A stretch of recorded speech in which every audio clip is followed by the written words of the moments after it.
This is the presentation that I wish I had when I was number one, a young athlete coming up. This is the presentation that I wish I had as a young man and as a young person growing up to deal with anxieties, insecurities, strengthen my mind, reshape my belief systems. Because now I'm at a point in life where mentally I feel quite unstoppable, like very strong. And that's been built over the last, 15 or so, 15 more years. Now I have an operating system that I've learned from many people, that I've observed and researched and studied, and I've used it myself to take me all the way to America as an athlete. And now as a businessman, as an entrepreneur, as a coach, I want to give you guys that operating system, that toolkit, so you guys can all function in the world at a much higher rate and ability, more confidence, address insecurities. Like if I have failed this talk, this presentation, this workshop, I really have failed unless you guys view the world and yourselves completely differently. Like that's what should happen by the end of this. I'll give money back if that doesn't happen. I really, really mean that. All right.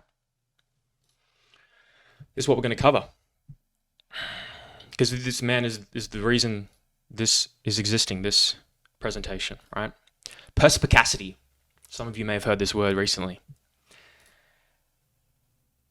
It's talking about perception. So we're going to upgrade your operating system, your language, your self-talk, your communication, how you interact with yourself and the world. Number 2, then we're going to go to ego mastery.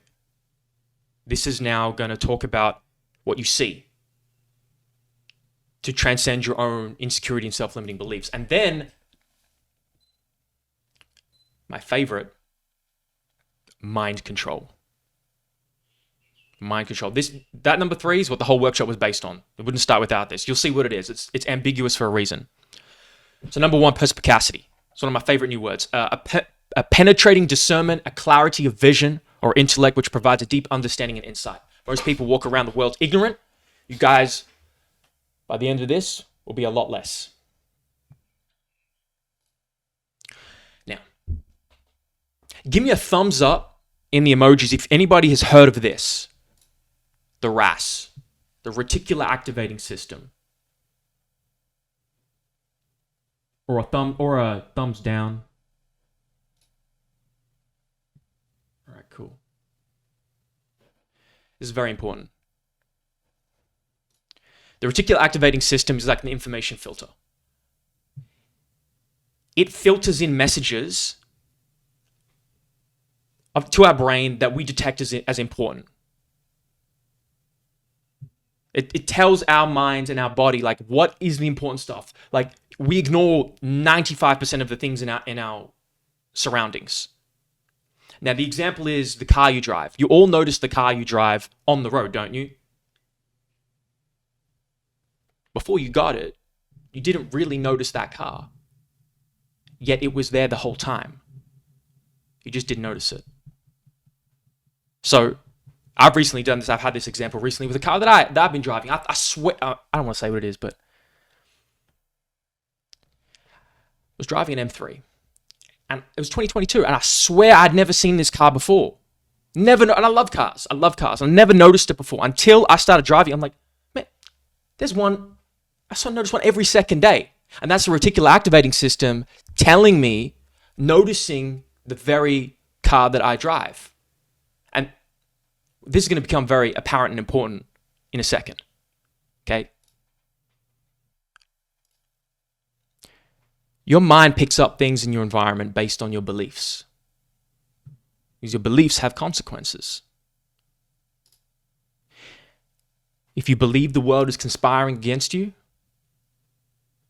your mind will begin to pick up on things that confirm that belief.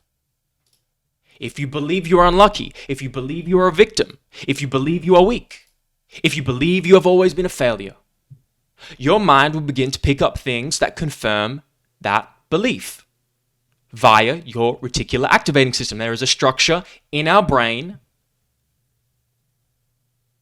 that functions to support this. It will preferentially find and highlight things in your environment that support the statements and beliefs and will ignore things to the contrary, to the opposite, because you won't notice them. This is how the car example works. Now you have to take it a step further. Is anybody afraid of ghosts? Let's be honest. It's okay. Okay. Now, Jane, of course, Jaden. Ghosts. All right. So let's say I put Kiara in a home. I put Jaden in a home. Kiara, you're afraid of ghosts. Jaden, you are not. Same home. Bang, in the middle of the night. Person who believes in ghosts, Kiara, is now panicked and terrified. Jaden is like, no, it's the wind. Whatever, goes back to sleep. The same noise in the same scenario, yet it's the belief in your mind that changes your state and ruins your life. That belief turns against you. You both had the same noise, yet you believe different things. Reality itself was the same, but your own individual reality and perception was different. Perception, perspicacity. So if you want superpowers, it's very, very simple, but it's also something we don't even acknowledge. Why would you believe something that takes away power from you? You must refuse to believe in things that take away power from you. So you must construct a mental model that allows you to be as powerful and strong as possible. Otherwise, your reticular activating system will begin to preferentially find things that make your life worse based on the more negative beliefs that you hold. Example, again, a friend that comes to you, starts bringing their problems to you all the time. It's consistent. What do you think happens? You start seeing those problems everywhere. It's quite critical. You got to stay away from negative, toxic, poisonous people. You need to start bringing success to your attention. You need to start bringing abundance and health and wealth to your attention all around you. The books behind me, like everything is placed for a reason. You need to be meticulous about your environment. It all matters. The car you drive, the house you live in, the clothes you wear.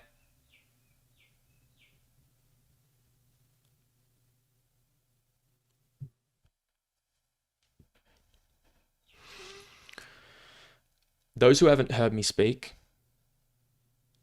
I use a lot of pauses to get you guys to think and open up the opportunity for questions. So my brain isn't checking out if I just pause for 10 seconds. Just know that. It's how I communicate. No rush.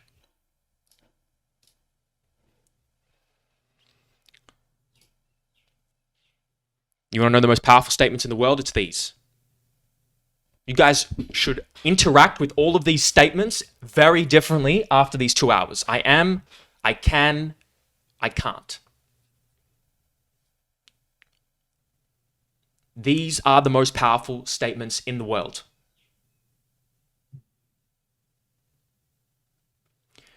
So you will either give in to a reality created by others who say you can't do things, who limit you, or maybe a version of yourself you are limiting your own self, or you will create your own. Your mental model needs to be dramatically reconstructed. Otherwise, I fail, right? And then you fail as well because you live a worse life. So everything, listen to this. Once I heard this, I'm like, oh, if you believe this, if you choose to believe this, you can become more powerful. Everything that comes out of your mouth is self-hypnosis. Everything that comes out of your mouth is self-hypnosis. If you say you are strong before you go to lift weights, you will do better than if you say you are weak. You all know this intuitively.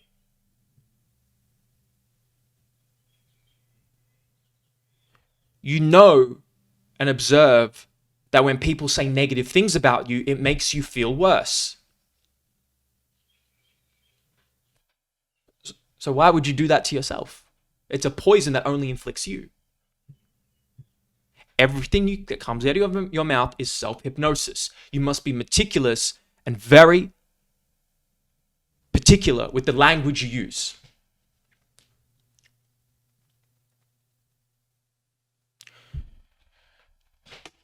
There's no utility in saying, I can't. I understand some of you might think, well, I can't fly.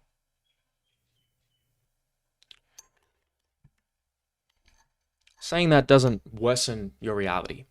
It's 99% of the other things that you say, I can't, I am, I can, which define your reality and your quality of life.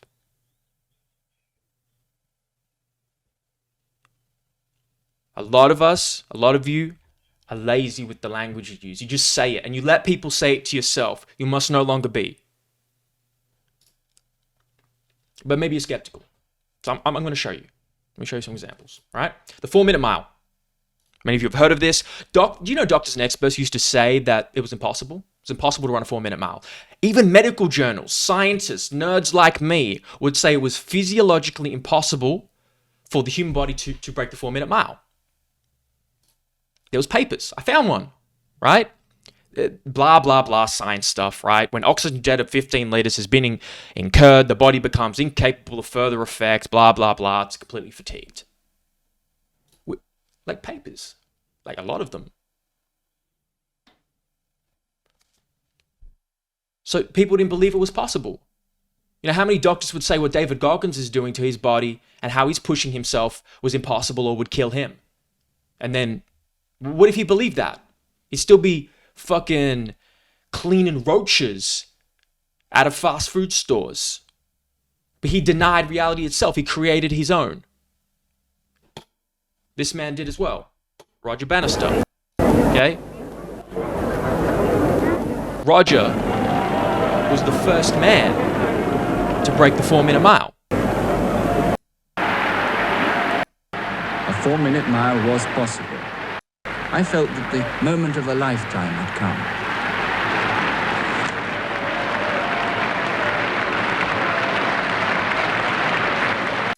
A haven of peace after the struggle. I leapt at the cape, like a man taking his last spring to save himself from the chasm that threatens to engulf him. My effort was over, and I collapsed almost unconscious with an arm on either side of me. It was only then that the real pain overtook me. I knew I had done it before I even heard the time. I knew I had done it even before I'd heard the time.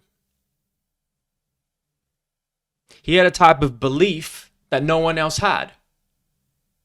Everybody said it was impossible. Do you know what happened? How long do you think it took before someone else broke the 4-minute mile? 2 months. 2 months is all it took.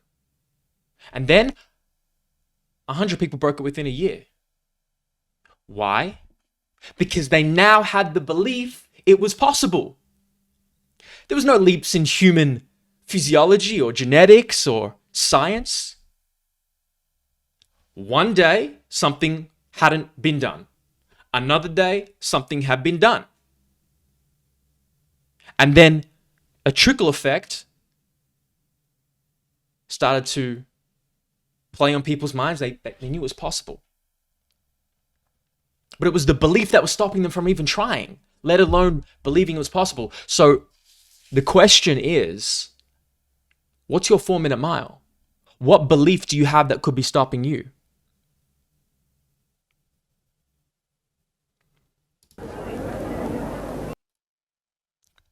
All right. It's not just me talking the whole time. You see these emojis in the bottom corner? Anytime you see this, it means we're going to do some writing. We need to get clear now. If you don't do this now, 90% of you won't do it later, right? So now we're going to ask, we're going to sit here. We're going to spend 5 minutes. You guys are going to be with yourself. I'll be quiet. And then you guys are going to share some things. You can type them in or you can speak them out loud. So what beliefs do you hold that are limiting you? What's your 4-minute mile? I'll share one of mine first, right? I used to believe, when I started in the health and fitness industry, I used to believe that you can't make money. It wasn't possible to be wealthy as a coach, as a personal trainer, as a coach. I didn't see it. I never seen it. I was working free. I was working for $14 for an hour. How am I going to do that? Trading time for money, coaching one-on-ones. And then I began to see people to the contrary. I remember going to Ben's house, Ben Cant, one of the most pivotal figures in my life in the last 5 years. Go to his house for our first check-in-person skin folds. It's like, is that a Mercedes-Benz? $200,000 Mercedes-Benz in the driveway? But he does what I do. He's got more experience. He's smarter in some areas, but he does what I do. So what? And he's a man who operates with integrity. He's not selling, low integrity things. He's not cheating people. I knew it was possible. I believed it was possible now because I saw it, right? But that's a problem because I had to wait to see it. What if I just believed it? What if I skipped that shit and started earlier? Because now I'm doing it. Now I'm doing things I've never done before. I'm making so much money I've never made before. So I showed myself it was possible. So now, with basketball, it was a similar thing. So now we're going to spend 3 minutes. You guys are going to sit there by yourself. Just going to think. 4-minute mile. What's my 4-minute mile? Write them down. And then we'll share them.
You guys can turn me down if you need a few more minutes to focus. But Jaden, I noticed you didn't write anything down. Where's your mindset at? Do you feel like you don't have any? Yeah, mute. Unmute. No, I wrote a couple down while you were talking, but still having a bit of a think, to be honest. Do you want to share one? Yeah. Well, mostly probably one with work. Obviously, to start, as you know, sort of just starting off work in the last 6 to 7 months. Finishing uni. Probably similar, like thinking that I don't know enough, and which I think at times is a good thing as well because it makes me go out and sort of learn more, do things like this to get better at it. But yeah, I think at times I need to have more confidence in myself that I actually do. I've put in the work through uni and stuff, and that I do know enough. But yeah, I think that is probably one. What comes to mind when you share that is when I first started teaching the certificate 3s and 4s in fitness. I was like, Benny DiCioccio is actually doing this at the moment, and I started this when I was very young, around 21, 22. I felt similar, like I felt imposter syndrome. Who am I to teach people older than me how to be a coach? And I felt this, and then Jay Ellis, one of my mentors, great coach, said to me, You know what you don't know, right? And it's a lot. Dunning-Kruger effect, right? The valley of despair. But they don't know what you don't know. So don't operate in a type of communication that speaks insecurity, because they will see it. But 3 years, 4 years, Jaden, almost every day, you got more to learn, but they don't know what you don't know. I'd love to hear a couple more if you guys are courageous enough.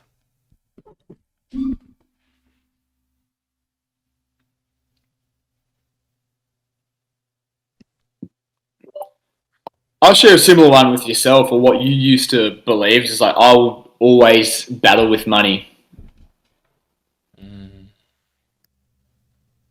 Really? How long you felt that? Oh, man, like ever since I've been out of school and living out of home and fending for myself and working, and yeah, it's just always been a slog. Does anybody else feel that? You put up the little icon too if you don't want to raise your physical hand. All right, I know. Yeah. All right. Well, you do, Luke, because you got a successful business. That's interesting.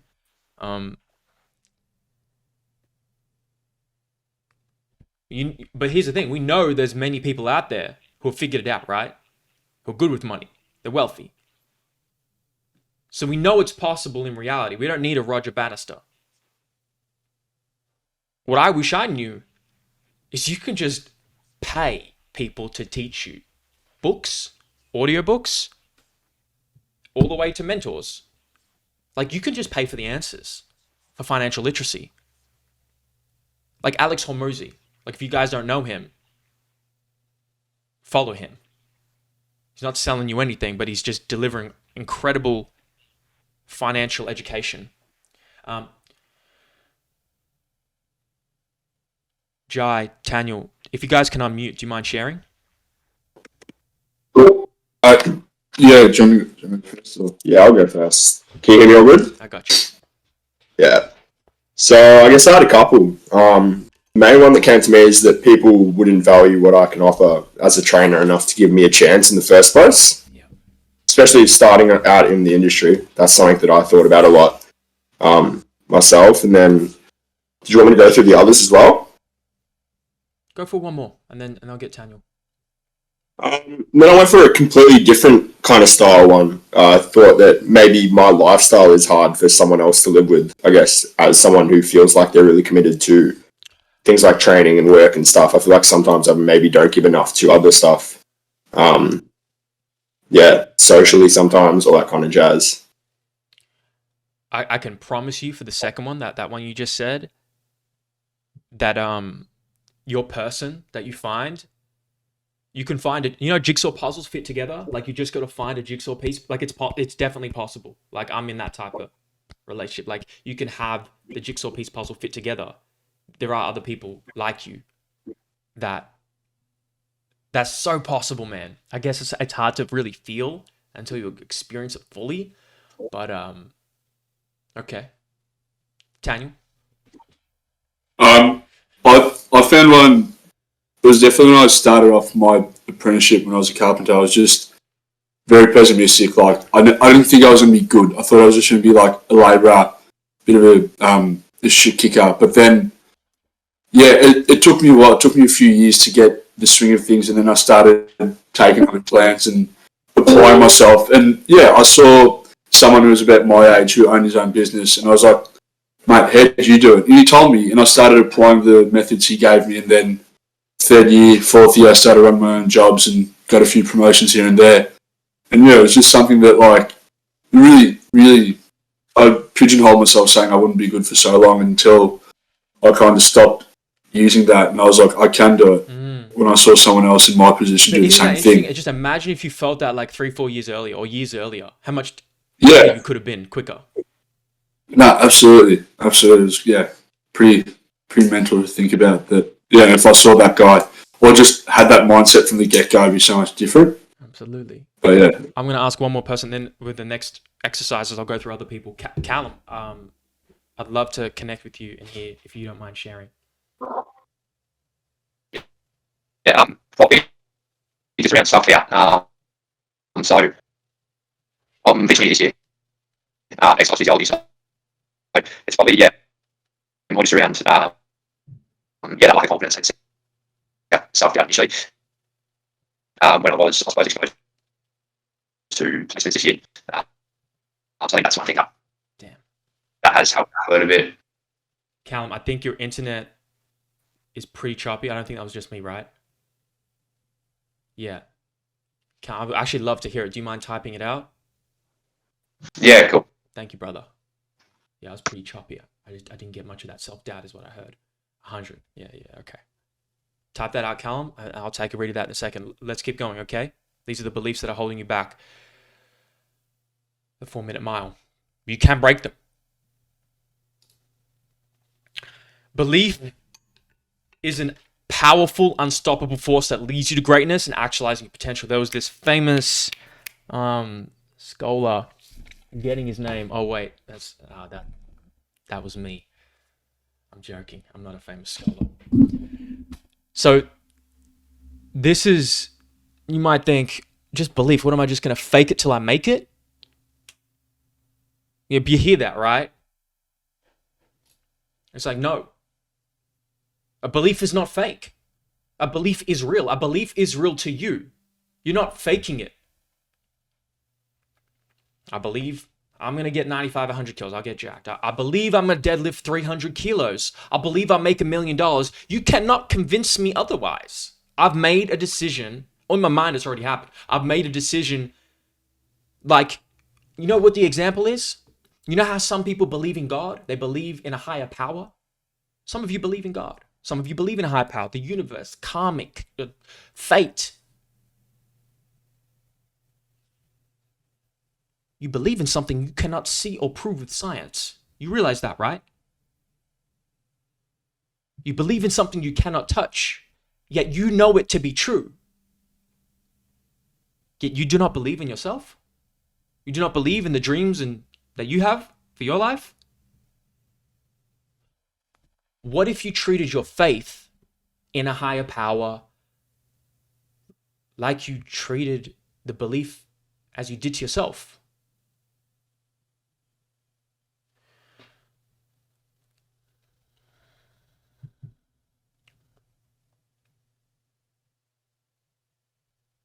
I guarantee almost all of you believe in something you cannot prove.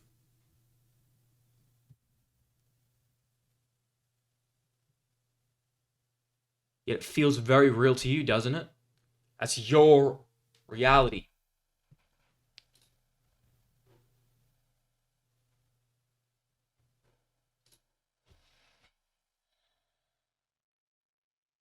That's a perspective reframe, is what we call that. You're like, oh shit, I do believe in that. I can't prove that. So why don't I just believe in all the other things that actually help me more? Or help me as well?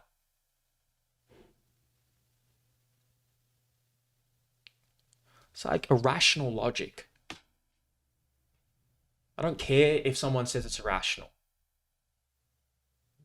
If it helps construct a better reality for myself, I'm going to believe in it.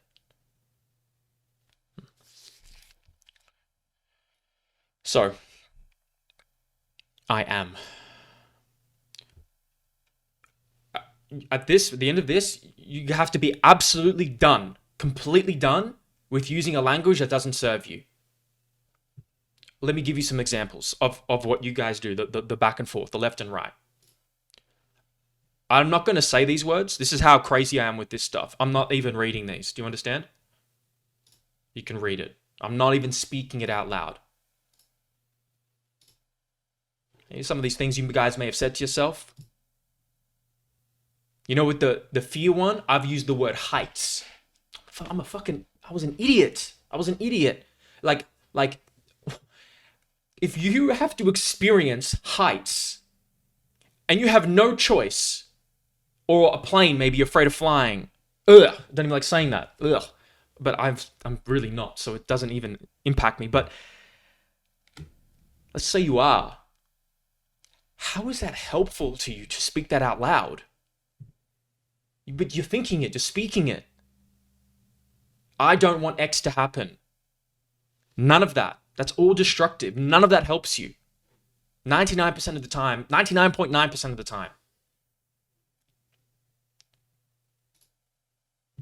What do you do instead? Now, look, there's the thing that says like I am strong, right? It's like doesn't feel real. I know that like affirmations don't feel real unless you tie them to something that's actually happening. So this is where people get their affirmations and self-talk ineffective.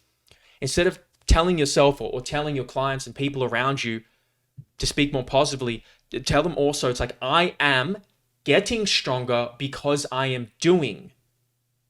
You need to tie it to an action so it's more believable.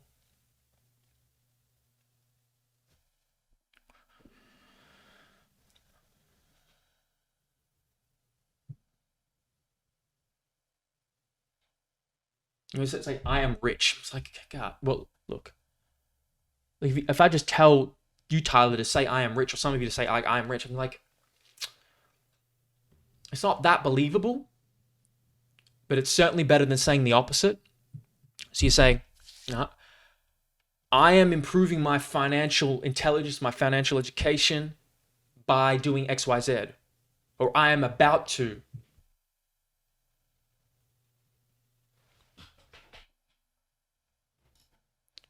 I am lucky. I am building my financial skill set. I deserve to be better. A lot of you don't just feel like you deserve actually a better life. I deserve to be better. Why? Because I am actively working on my skill set, on being better, and I'm kind to others. You highlight your own character traits that are uplifting. You all have a few of them, at least.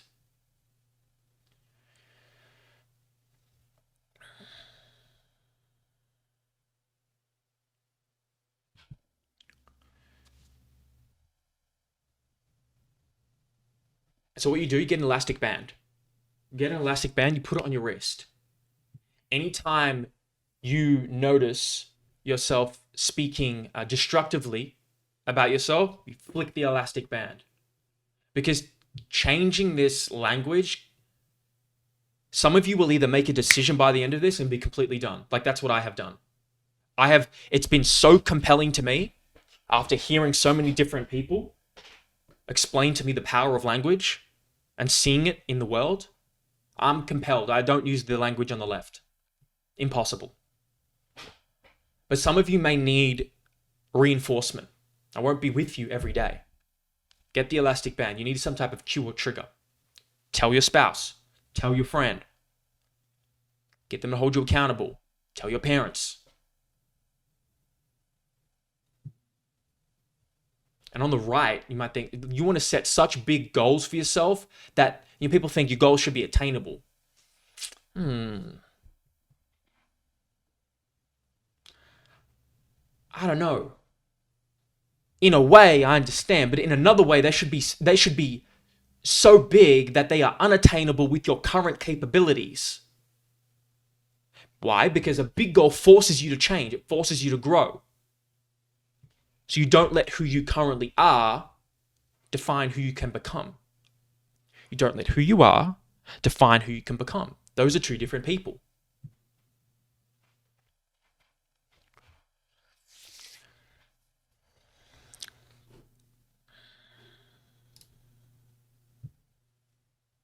Another one, building my intelligence every day by reading, studying, getting mentored.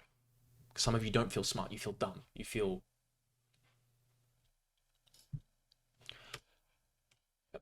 maybe some of you still don't believe me. This is pretty wild. Okay, Bill Buckner. 11 days before the baseball World Series, he said this: the dreams are that you're going to have a great series and win. The nightmare is that you're going to let the winning run score on a ground ball through your legs. Those things happen. I think a lot of it is just fate. Nightmare. He's talking about the nightmare of what could happen. And he's accepted it as fate.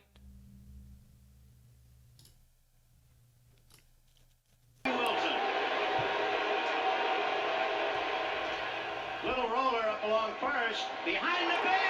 It gets through Buckner. Here comes Knight and the Mets win it. Let me go back. Maybe some of you missed that. Maybe make this bigger for you. The ball went through his legs exactly like he said. And they lost the World Series.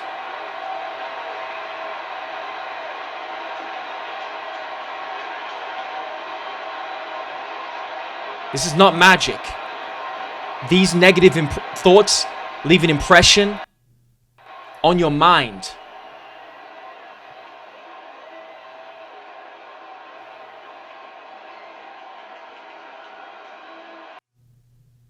They make it more likely to happen. You don't need to think positively all the time, be up in the clouds all the time, but you must never speak negatively. There is no utility to it. It does not serve you in any sense. And you must, I know this is harsh, it really just depends on the type of life you want. You must try and eliminate people who do the same around you. Once I moved out, my life got orders of magnitude better, and so did everything else. Stress, success, wealth. Love my family. But I would not live with my family. We're on different paths, and that's okay. So if you have some Bill Buckners around you, you need to get out. Get rid of them. Respectfully, but imminently. The 4-minute mile. Roger Bannister. Your life. Would you, haunted houses. Like, do you want more evidence?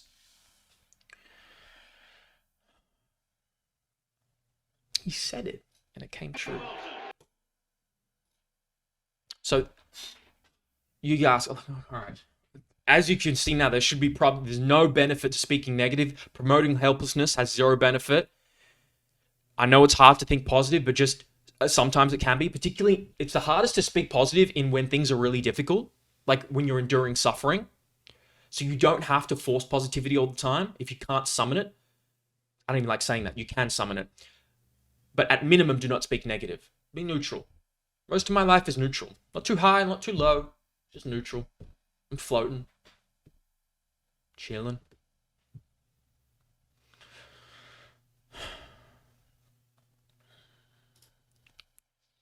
Because you don't believe what you see what you believe. I need to say this one again. I had to hit this a few times.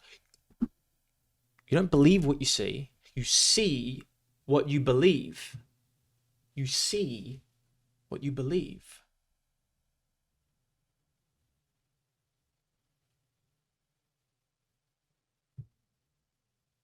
You see the things in your environment based on your beliefs. I see the car that I was driving all the time now. It was there the whole time. I thought I was driving some unique car, like, oh, new car, you know, who's 2022, who's got this? I never noticed. But I already had the belief because I now drove the car. So if you already have the belief that you can't make money, be happy, be successful, be healthy, you're going to begin seeing it all over, everywhere. In your friends, in your family, on social media.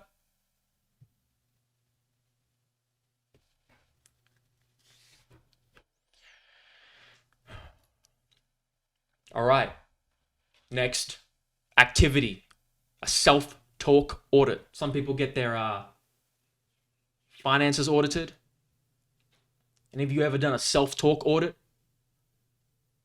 So, we're going to write down, type them in, like Callum, for example. I know your internet's a bit shoddy. Type it in the chat for us and for me, and then type it in there and share it out loud. Write it down.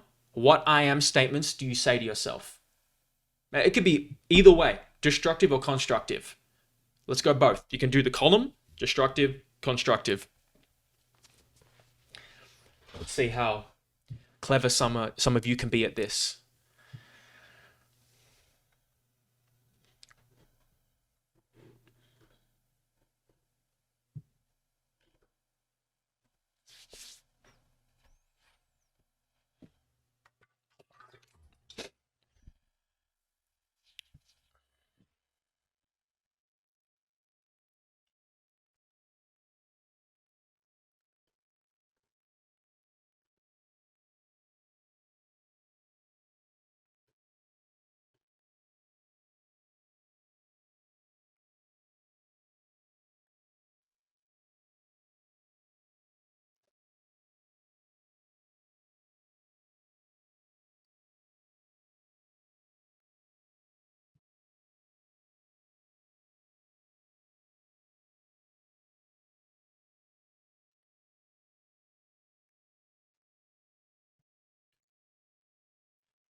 What would you like to say about yourself? I am what? Who are you becoming?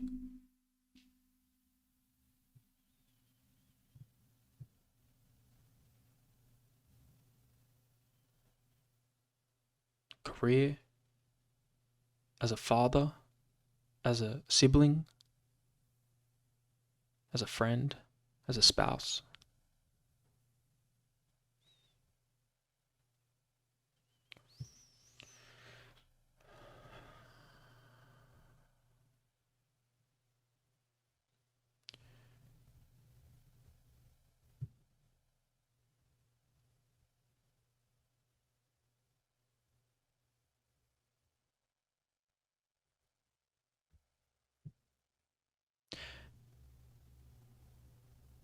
Nav, do you mind sharing?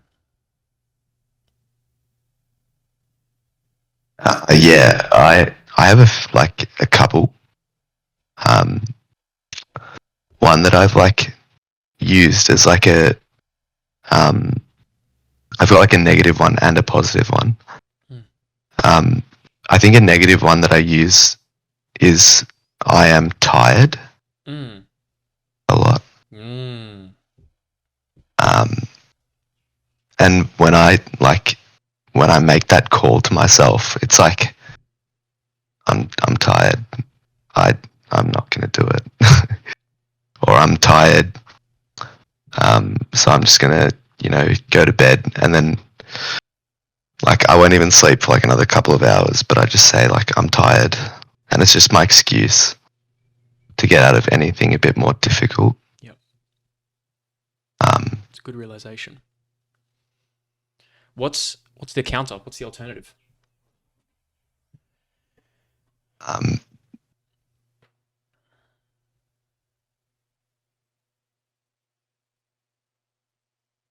mm, I don't know. Just don't fucking say it. Yeah, I think that's the counter. Yeah. Just don't. None of you. Why say the words? Why? I'm open. I'm open-minded guy. You guys know me, right? If someone can convince me sufficiently that saying those words is going to help you, tell me. Now, is it helpful to communicate to your doctor your symptoms? Yes. But 99% of the other times in your life, even if your boyfriend, if someone asks you, when people ask me how I'm feeling, even if I'm feeling that, I'm not going to say it. Sometimes I just won't even speak, and that will communicate. I'm sorry, okay, I got it. Right? Or I'll say things like I'm neutral. Don't even say it. You're promoting helplessness. You're promoting something you don't want to feel. What's the other side, Nav? What's the more constructive that you thought of and wrote down? I am capable of doing this, which is the course that I'm studying right now. Yep. I'm smart enough to be here, just like everybody else. Mm-hmm. Because I'm studying medicine, and it just, yeah, I just was having a lot of self-doubt and self-confidence issues, and I think that I was that made me not want to do the work, or even try and do some of the work, because I was just well, I'm not smart enough to be here, so what's the point in doing this? And yeah, I'm actually capable of doing that. Absolutely. I'm here like everybody else is, And it's funny because almost everybody else is feeling similar to you. We all got our own insecurities. Mm. But I am capable because I am XYZ, right? What are you doing at the back of that to improve your capability? Yeah, I have I'll actually add that to my little phrase. All of you add that.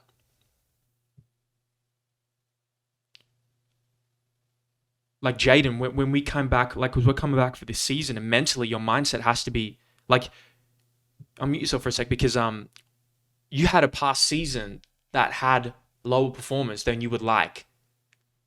So how are you thinking about talking and self-talking into this next season? Well, I was just thinking of one then. So, sort of with running and stuff, getting back to fitness. Kobe is one of my sort of idols. Loved him. One of my favourite sports persons. So, I think do when I'm running and going through sort of a tough session. I sort of think what Kobe be doing. So, I think a good one would be like, I am Kobe. Right. Oh, that's interesting. That's going to lend itself very well to something we're going to do later. Okay.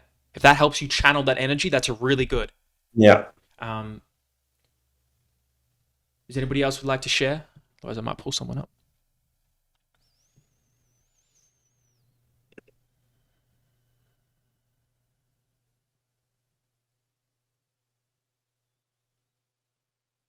Actually, Benny, I know you've been challenged. You've been challenged by some recent events. Do you want to share any maybe constructive? You don't have to share the destructive. Yeah. Well, I'll more than happy to. I will share the destructive side because it was Thank you. obviously what I put down. My one was that I'm not going to overcome the challenges regarding my health. That the challenge is too great. But less on that and more on the positive side. I'm doing a lot of work in a lot of facets of my life and going. I am building health, wealth, and strength. Yes, you are. So I've actually bolded and increased the font for the constructive. Yep. And decreased the font on the negative because, yeah, I am building health, wealth, and strength. I'm not trying to focus on the other side. Absolutely. You must continue that language and repeat that. Repeat that. Repeat that.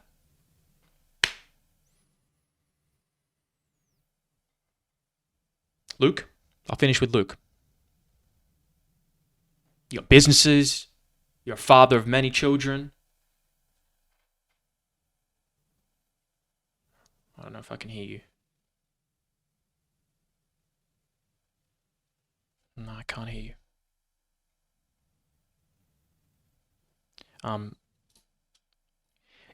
In the mic button, there's a mic button that says mute at the bottom of the screen. If there's an arrow, if you click that arrow, it's for all of you. If you click that arrow, you should be able to change the device it comes from, what microphone it comes from.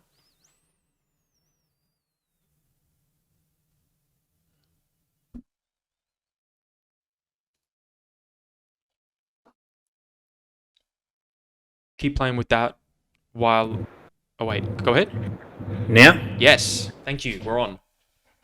You mean now? Yes. Share, please. Sorry, I was trying to figure out the mic. What was that last bit? The I am statement. Like, what I am statements do you say to yourself in a constructive or destructive way? See, I say this is, and here's where the issue lies for me, is I do say a lot of the constructive stuff, but as soon as something goes wrong, I go straight back to destructive. So it's more, I'm trying to convince myself I don't actually fully believe the constructive statements yet. That's fine. You don't have to believe the constructive statements yet. But when shit gets hard, you have to eliminate saying the negative shit. Yeah. You I have go to. straight back to default, like straight away. As soon as something goes wrong, I am not working hard enough. I didn't do enough. Is that real though? Is that accurate? And you actually need to do better? Like, and what percentage of times is that accurate? If you're really honest. A few times. Not all the time, though. Okay. Not all the time. So you're fabricating and lying to yourself maybe half the time and making yourself feel worse unnecessarily. The other half of the time, get better. Yeah. Right?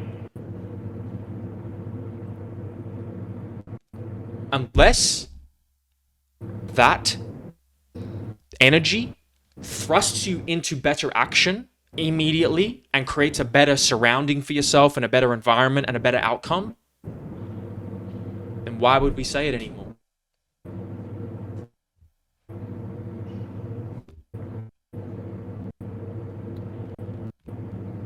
maybe it's just so far deep ingrained that you've got to get rid of that. Yeah, right. Mm. And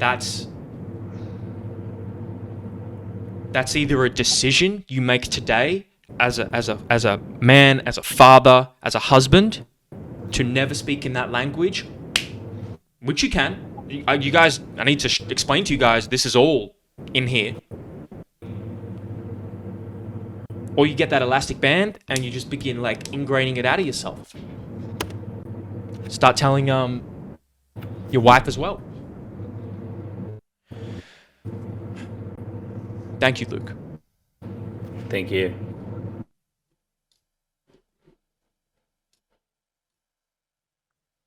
This is what it is. Never, ever, ever